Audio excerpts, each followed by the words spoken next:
இவர் தாங்க நம்ம கதையின் ஹீரோ குப்புசாமி. இவரின் வாழ்க்கையில் நடந்த இந்த ஒரு நாளின் சாகசங்களை பற்றி இந்த கதையில் பார்க்க போகிறோம்.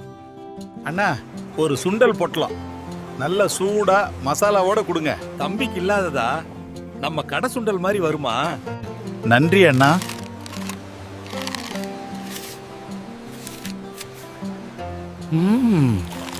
அந்த சுண்டல் பொட்டலத்தின் அருமையான நறுமணம் குப்புசாமியை உடனே சாப்பிடத் தூண்டியது. ஒரே சத்தம். அங்க போனா புறா தொல்லை, வீட்டுக்கு போனா பொண்டாட்டி தொல்லை. அமைதியான இடம் எங்க கிடைச்சது? ஒரு நீண்ட கடினமான தேடலுக்கு பிறகு அவர் அதை கண்டார். அந்த சரியான சிம்மாசனம், ஆலமரத்தின் நிழலில் ஒரு கம்பீரமான நாற்காலி. இறுதியாக அந்த தருணம் வந்தது. பிரபஞ்சத்திற்கு குப்புசாமியின் சுண்டலை பற்றி வேறு திட்டங்கள் இருந்தன. ஐயோ, இது என்ன புது தொல்லை? ஐயோ, என் சுண்டல்! அட கடவுளே, என் நாற்காலி, என் சுண்டல்! ஐயோ, திமிங்கலம்! ஐயோ, இப்ப இது ஒண்ணுதான் பாக்கி. ஹலோ மிஸ்டர் திமிங்கலம், என் சுண்டல் ஆறி போகிறது, வழியை காட்டுங்கள்.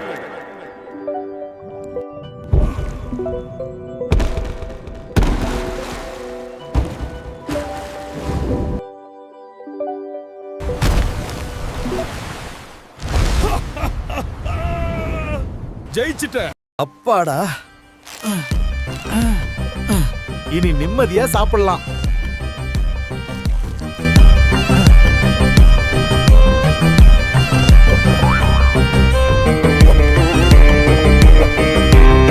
உலகத்திலேயே தரையிறங்க எத்தனையோ இடங்கள் இருக்க, அவர் நேரா போய் ஒரு வலை ஊஞ்சலில் இறங்கினார்.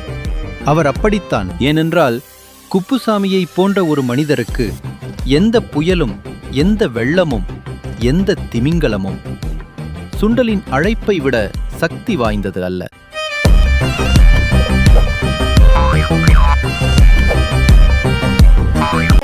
சின்ன சேனலுக்கு எதாக இருந்தாலும் அது கொஞ்சம் ஆதரவு கொடுங்க.